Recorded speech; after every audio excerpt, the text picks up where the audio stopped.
Maanta waxaan ka hadlaynaa dalka Albania oo ku yaalla koonfur bari Yurub. Albania waa dal qurux badan oo leh buuro, bad iyo taariikh dheer.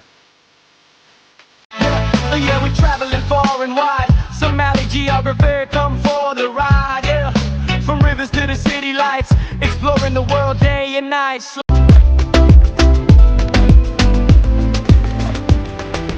Hanaga ilaawin subscribe-ta inay inoo saarto walaal macaan.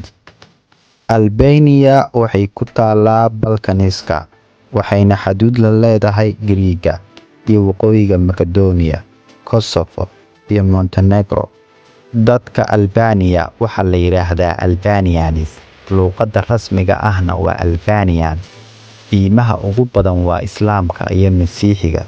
Dadka badankooda waa kuwa nabad jecel, dhaqaalaha iyo dalxiiska. Albania waxay caan ku tahay beeraha, ganacsiga iyo dalxiiska. Qeybaheeda Adriatic iyo Ionian Sea waa meelaha ugu quruxda badan Yurub. Sababta ay dad badan u booqdaan dalkan ayaa ah qiimo jaban, dabeecad qurux badan iyo dad saaxiibtinimo leh oo aad u furfuran.